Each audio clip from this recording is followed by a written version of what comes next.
네, 오늘 함께 읽을 하나님 말씀은요, 요한 2서에 있는 말씀입니다. 4절에서 11절 말씀인데요.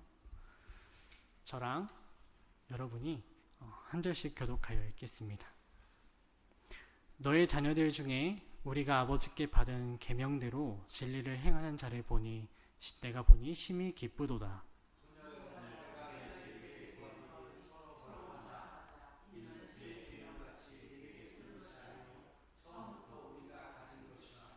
또 사랑은 이것이니 우리가 그 계명을 따라 행하는 것이요 계명은 이것이니 너희가 처음부터 들은 바와 같이 그 가운데서 행하라 하심이라.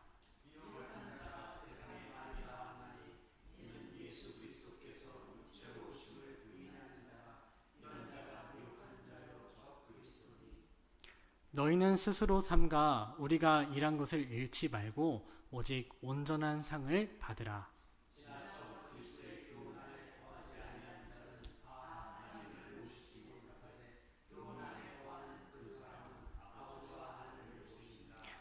누구든지 이 교훈을 가지지 않고 너희에게 나아가거든 그를 집에 들이지도 말고 인사도 하지 말라. 인사하는 자는 그 악한 일에 참여하는 자임이라. 아멘. 오늘 말씀 제목을 제가 단톡방에 올릴 때는 사랑과 계명 이렇게 올려드렸는데요. 제가 좀 더 생각을 해보니까 이 제목이 좀 더 합당할 것 같습니다. 교회에 남기는 두 가지 교훈입니다. 요한 2서는요 정말 짧은 책이죠. 한 장밖에 되지 않는 책인데 그래도 당당하게 성경의 66권 가운데 한 권으로서 잘 자리를 잡고 있습니다. 사도 요한이 이 편지를 쓸 때는 그는 스스로 장로라고 말할 만한 그런 위치에 있는 사람이었습니다. 이 편지를 쓴 시기를 대략 AD 90년 정도로 봅니다. 90년에서 90년 중반 보는데요. 그때 기준으로 생각하면 이 사도 요한의 나이가 80이 넘은 아주 나이가 많은 나이였습니다. 요한은 나이만 보더라도 연장자로서 존중을 받을 만한 그런 사람이었고요.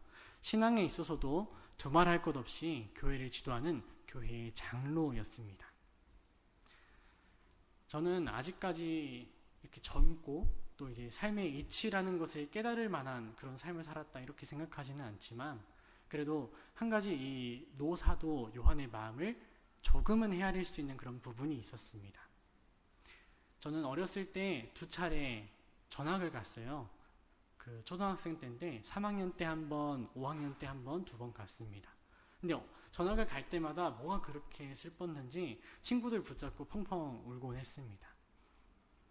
그런데 그 슬픔 가운데서 배웠던 건 헤어짐이었어요. 헤어짐이란 무엇인가? 나름대로 정리한 것은 헤어짐은 내가 더 이상 당신과 함께할 수 없습니다. 이렇게 말할 수 있을 것 같아요. 아마도 이 노사도도요, 이 교회를 사랑하는 이 노사도도 교회와 계속 함께할 수 없다는 것을 아는 것 같아요. 이제 시대적으로도 그랬습니다. 이제 한 교회에 한 목회자 이렇게 있을 수가 없는 시대여서 어떤 교회와 깊은 연을 맺기가 어려웠고요. 또 이제 노년의 사도이다 보니까 언제 하나님의 부르심을 받고 세상을 떠날지 모르는 그런 상황이었습니다. 그런데 이 헤어짐이라는 걸 생각하다 보니까 헤어짐을 생각하는 사람들은 한 가지 꼭 공통적으로 하는 게 있더라고요. 정말 사랑하는 사람에게는 자신이 내가 당신과 함께 했다 하는 무언가를 남기려고 한다는 것입니다. 이 노년의 사도도 사랑하는 교회에게 자신이 함께 했다 하는 무엇인가를 남겨주고 싶었던 것 같아요. 저는 이 편지가 그런 마음에서 쓰여진 것이 아닐까 그런 생각이 들었습니다.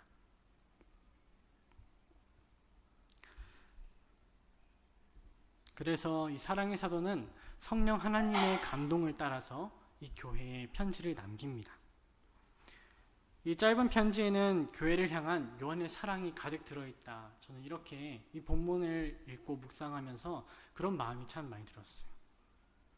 그리고 그 요한의 사랑이, 교회를 향한 요한의 사랑이 비단 요한의 것뿐만 아니라 하나님의 사랑이구나 하는 것을 또 알 수 있었죠. 함께 읽은 본문은요, 처음에 끝 인사와 처음에 첫 인사와 마지막 끝 인사를 제외하면 그 전체가 이 4절에서 11절에 있는 그 말씀들인데요. 이 명령과도 같은 성격을 권면의 말씀이다, 이렇게 생각합니다. 누군가에게 정말 중요한 말을 남기는데, 또 더군다나 당신과 이제 함께 할 수 없습니다 하면서 그 마지막 말을 남기는데, 당신이 이렇게 해도 좋고 저렇게 해도 좋지만 어떻게 생각하십니까? 이렇게 열어놓고 지금 이렇게 말하진 않죠. 당신이 반드시 이렇게 해야 하고 이것이 옳습니다, 이렇게 명령식으로 말을 합니다. 사랑을 가득 담은 편지이고요, 또 그와 함께 진지함이 아주 가득한 그런 편지입니다. 권면은 보시는 것처럼 크게 두 부분으로 되어 있는데요. 첫 번째 부분은 4절에서 6절에 해당하는 사랑의 권면이고, 두 번째 부분은 7절에서 11절에 해당하는 이단에 대한 경고 말씀입니다.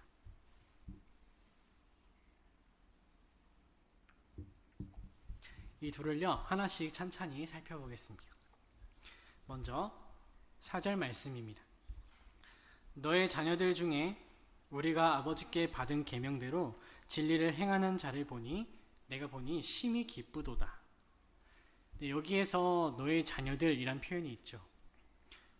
이 너의 자녀들은 어떤 한 인격과 그의 자녀들 이렇게 협소하게 하는 게 아니라요, 교회 전체에 대하여 하는 말입니다. 이 편지는 어떤 개인에게 사사로이 준 것이 아니라 교회에 대해서 함께 보고 읽으라 하는 식의 그런 성격을 가진 편지였어요. 여기 함께 띄워드린 요한일서 2장 12절에도 자녀들아 하는 표현이 있는데, 자녀들아 내가 너희에게 쓰는 것은 너희 죄가 그의 이름으로 말미암아 사함을 받았으며, 교회를 향해서 자녀들아 이렇게 부르는 것은요, 요한의 아주 특이한 그런 어투였던 것 같아요. 저는 이 자녀들아 하는 표현에서요, 이 사도 요한의 정말 그 깊은 사랑이 참 많이 느껴졌습니다. 정말로 애정이 넘치는 다정한 말투다. 어쩌면 피를 나눈 가족보다도 더 애틋하고 끈끈하고 정말 사랑을 나눠주고 싶은 그런 마음이 담긴 그런 표현이 아닌가, 그런 생각이 들었어요.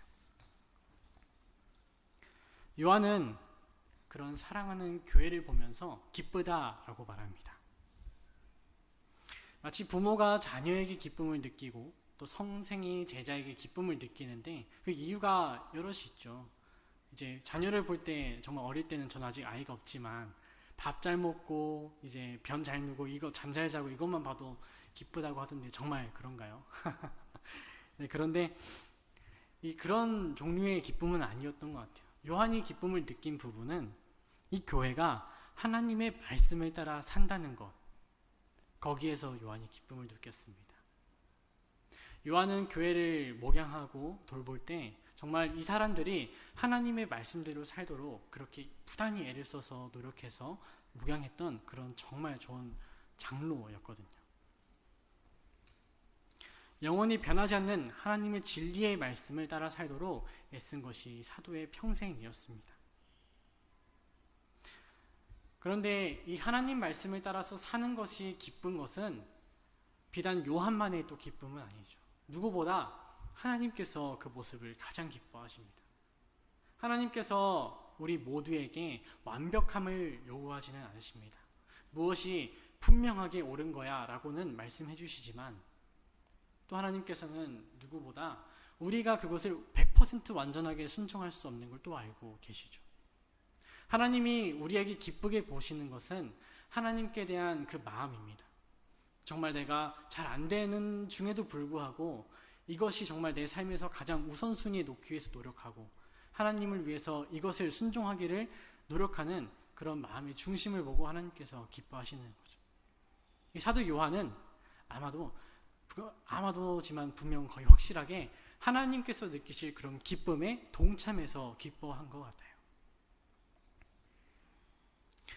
요한은 이 성도들이 하나님 아버지께 받은 그 모든 계명을 지키는 것, 그런 모습을 보이기 위해 노력하는 것, 그걸 보면서 기뻐했어요. 여기에서 계명은요, 어느 특정한 계명이 아니라 하나님께서 명령하신 하나님의 모든 말씀을 아우르는 표현입니다. 하나님께서 성경에서 우리에게 주신 하나님의 명령이 정말 많죠. 그 모든 것들을 아울러서 말하는 그런 표현입니다. 그런데 요한은 하나님께서 주신 그런 모든 명령들 중에서도 한 가지를 특정해서 이 본문 가운데 해설하고 있어요. 바로 그것은 사랑이었습니다. 5절과 6절 말씀인데요. 5절과 6절 말씀을 한번 같이 읽어보겠습니다. 시작. 부녀여, 내가 이제 내게 구하노니 서로 사랑하자. 이는 새 계명같이 내게 쓰는 것이 아니요 처음부터 우리가 가진 것이라. 또 사랑은 이것이니 우리가 그 계명을 따라 행하는 것이요 계명은 이것이니 너희가 처음부터 들은 바와 같이 그 가운데서 행하라 하심이라. 여기에서 부녀라는 그 대상은요, 앞서 자녀들이라는 것과 같이 그 전체를 아울러서 이렇게 부르는 그런 말입니다. 요한이 말한 것처럼 사랑이 전혀 새로운 것은 아닙니다. 이전에는 없던 건데 정말 새롭게 알려주는 그런 사랑은 아니었어요. 그런데도 요한이 다시 한번 그 당시도 소중한 그 지면을 할애해서 이렇게 기록으로 남긴다는 건 그만큼 이 사랑이 중요하다는 사실을 보여주고 있습니다. 요한이 해설할 사랑을 보시면 또 이 계명과 함께 언급하고 있는 것을 우리가 볼 수 있는데요. 6절을 제가 다시 한번 읽어보면요. 또 사랑은 이것이니 우리가 그 계명을 따라 행하는 것이요 계명은 이것이니 너희가 처음부터 들은 바와 같이 그 가운데서 행하라 하심이라. 이렇게 되어 있습니다. 그런데 제가 이 본문에 그 헬라어 성경을 보니까 번역하는 과정에 좀 중요한 표현이 빠져 있더라고요. 그게 무슨 단어냐면 위하여라는 단어였는데요. 이 6절 말씀에 2번 들어갑니다. 그래서 그 단어를 집어넣어서 문장을 다시 만들면 이런 문장이 됩니다. 또 사랑은 이것이니 우리가 그 계명을 따라 행하기 위하는 것이요 계명은 이것이니 너희가 처음부터 들은 바와 같이 그 가운데서 행하기 위한 것이다. 이런 문장이 됩니다. 이 문장대로 하면요, 이 문장을 제가 그림으로 좀 표현해 봤는데 이런 그림이 나옵니다. 사랑은 하나님께서 말씀하신 그 모든 계명을 지키도록 해주는 그런 어떤 힘이 되는 것이고, 계명은 다시 그 하나님께서 주시는 사랑 안에 머물도록 하는 그런 울타리와 같은 것이라는 것이죠. 그러니까 계명은 사랑을 위해서 있고 사랑은 또 계명을 위해서 있는 이런 모습을 제가 이 본문을 연구하면서 볼 수 있었어요. 사랑과 계명이란 이 두 키워드를 함께 생각을 하다 보니까 또 이런 성구가 생각이 났습니다. 그 어떤 율법사가 예수님께 와서 선생님, 계명 중에 무엇이 제일 큽니까? 라고 물어봤을 때 예수님이 대답해 주신 그 말씀인데요. 예수께서 이르시되 내 마음을 다하고 목숨을 다하고 뜻을 다하여 주 너의 하나님을 사랑하라 하셨으니 이것이 크고 첫째는 계명이요입니다.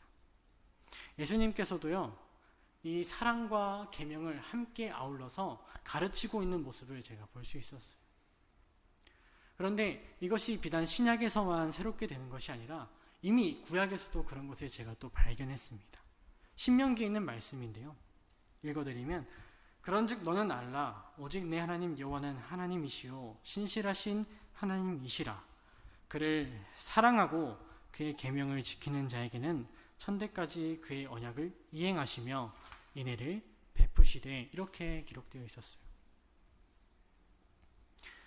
하나님께서 우리에게 계명을 주실 때요, 처음부터 하나님을 사랑하는 것, 하나님은 이 사랑을 계명을 지킬 수 있는 그 이유로 주셨습니다. 하나님을 사랑하니까 그에 따라서 그 계명도 지키게 되는, 이렇게 사랑과 계명을 엮어서 말씀하고 있는 것을 제가 여러 군데에서 발견했습니다. 요한은 이 사랑과 계명, 그러니까 하나님의 말씀을 지키는 것이 분리되어 있지 않다는 것을 이 헤어짐을 앞두고 있는, 어쩌면 다시 못 볼지 모르는 그런 교회에게 남겨주고 싶었던 것 같아요. 그래서 이 요한의 첫 번째 권면, 오늘 두 가지 권면이 있는데 첫 번째 권면, 그것은 서로 사랑하라는 것이죠. 사랑하는 교회에게 이 요한 이서를 통해서 남기는 첫 번째 권면은 사랑하기를 계속하라 하는 것입니다. 그리고 그 사랑이라는 것은 구체적으로 하나님의 말씀을 따르는 것이란 말씀이죠. 사랑이 어떤 피상적인 게 아니라 구체적인 내용을 가지고 있다 하는 것이 이 요한의 말씀이고, 그것이 바로 하나님의 말씀을 따르는 것이다 하는 게 사도 요한이 전해주고자 하는 말이었어요. 우리가 사랑을 이해하는 방법이 여러 가지 있다고 생각합니다. 모든 사람이 각자가 나름대로 사랑을 표현하는 방법이 있다고 생각해요. 저도 이 사랑하는 아내에게 할 때 어떻게 사랑을 표현하나 생각해 보니까 조금 더 그 아내의 입장에서 생각해 보려고 하고, 조금 더 아내를 위해서 뭘 좀 해주려고 하는 게 제 나름의 그 사랑의 표현 방식인 것 같아요. 이런 게 사랑을 표현하는 방법이 정말로 우리에게 필요합니다. 그런데 이 본문에서 말씀하는 사랑, 그것은 본질적으로 하나님의 말씀에 있다는 것이 이 요한이 전하고자 하는 말이었어요. 다른 무엇보다 사랑이란 근본적으로 그 중심에 하나님의 말씀이 있어야 한다, 그런 말씀입니다.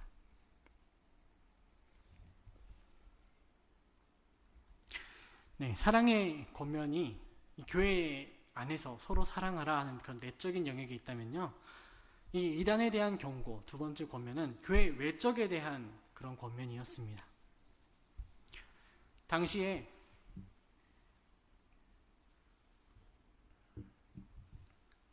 초기 기독교 때부터 벌써 이단들이 교회를 흔들고 있었습니다.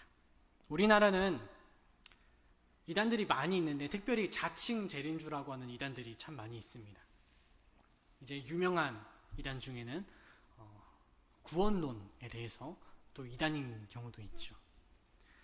이처럼 이단들은 정말 교회를 위협하고 성도를 넘어지게 하는 그런 끔찍한 존재입니다. 근데 이때에도 그런 이단들이 있었어요. 성도는, 또 교회는 이런 이단들을 잘 분별하고 그들을 경계해서 스스로의 신앙을 지키고 또 교회의 그런 안전을 지켜야 하는 그런 책임이 있습니다. 근데 그것이 쉽지는 않죠. 이 사도의 시대 때도 그랬던 것 같아요.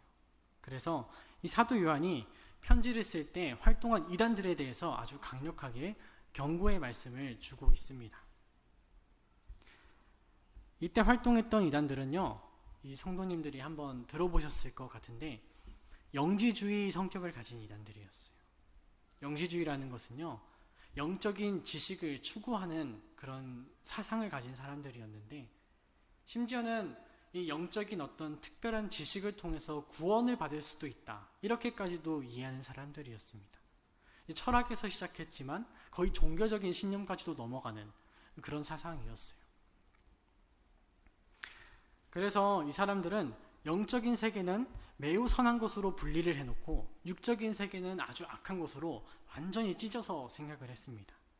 그래서 심지어는 영만 건강하면 육신은 어떻게 살아도 아무런 상관이 없다, 이렇게까지도 극단적으로 이해하는 그런 생각들을 가졌습니다. 근데 이런 사상들을 가진 사람들, 이게 그때 당시 문화에서 아주 보편적인 지식인들의 생각이었거든요. 근데 이런 사상을 가진 사람들에게 예수님이 매우 큰 걸림돌이었습니다.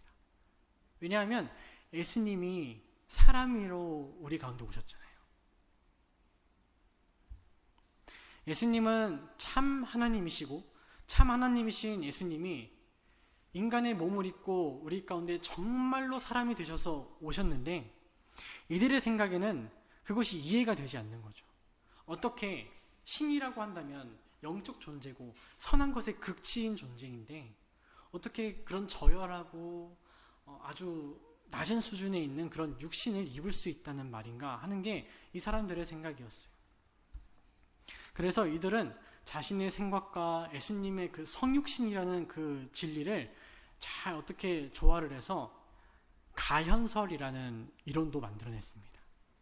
예수님께서 우리 가운데 육체로 오신 것이 사실은 육체로 오신 것처럼 보였지만 실제로는 아니었다. 그런 것처럼 보였을 뿐이다. 라는 주장을 하는 게 이 가연설이에요. 근데 이 가연설이 무서운 게 뭐냐면, 가연설을 따르게 되면 예수님께서 우리 사랑하는 택자들을 위해서 하신 그 모든 사역들이 전부 허사가 됩니다. 예수님이 이 땅에 인간의 모습을 입고 오신 것은 사랑하는 자들의 그 죄를, 사랑하는 사람들이 지은 그 죄를 직접 사람으로서 대속하기 위해서 오신 것인데, 사람이 아니셨다라고 해버리면 예수님께서 하셨던 모든 일들이 다 허사가 돼버리는 거예요. 기독교의 뿌리, 구원의 기초 전체가 다 흔들려 버리는 게 이 가연설, 영지주의 이단이 가진 아주 무서운 힘이었습니다. 그래서 사도 요한은 이 영지주의 이단에 대해서 아주 강력하게 경고하고 있는 것입니다.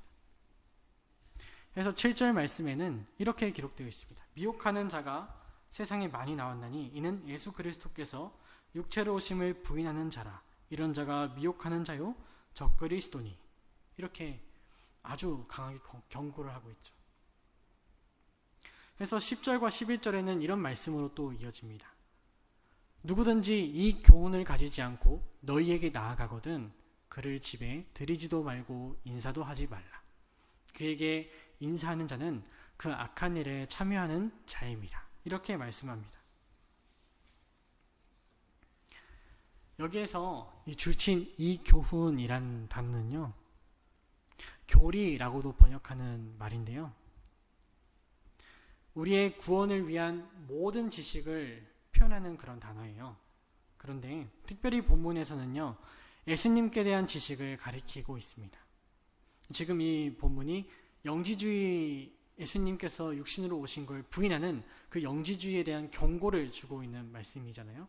그래서 이 교훈도 예수님께 대한 모든 지식 가운데서도 예수님께서 우리 가운데 정말로 사람으로 오셨다 하는 이 교훈을 지칭해서 말을 하고 있는 것입니다. 그래서 예수님은 참 사람이시다 하는 것을 분명하게 가르치고 있는 거죠. 그래서 이 말을 풀어내서 설명을 하면, 누구라도 예수님을 참 사람이 아니라고 하는 그런 이단들과는 교류하지도 말고 아무것도 함께 하지 말라 하는 것이 이 사도 요한의 경고의 말씀입니다. 그런데 한 가지 포인트는 이 영지주의적 이단, 예수님께서 실제로 육신을 입은 게 아니었다라고 말을 하는 사람들과 예수님을 단순히 믿지 않는 사람들과는 좀 분리를 해서 생각해야 한다는 말입니다. 그래서 요한의 두 번째 이 권면의 말씀은 경계였습니다. 교회를 흔드는 이단을 경계하라. 교회를 흔드는 이단을 배척하고 신앙을 지키라는 그런 말씀입니다. 요한은 참 사랑을 나누고 하나님의 말씀을 지키는 교회가 이런 이단들에게 오염되는 것을 극도로 경계했어요. 사도 요한이 이런 말씀까지 남긴 걸 보면, 이 정황을 봤을 때 정말로 이런 이단들에게 넘어가서 피해를 입은 성도들, 또 아픔을 입은 교회들이 진짜로 있었다고 생각이 됩니다. 지금 실제로도 이단들에게 많이 피해를 입는 교회들이 있죠. 교회는 다른 것이 아니라 바로 예수 그리스도께 뿌리를 두고 있습니다. 예수님께 대한 같은 믿음을 고백하는 그런 공동체가 이 교회이지 않습니까? 그런데 이 교회가 무엇보다 그런 예수님께 대한 믿음을 전제로 하는 그런 공동체인데, 그 믿음을 뿌리부터 흔드는 이런 이단들을 절대로 교회에 들여서는 안 되는 것이죠.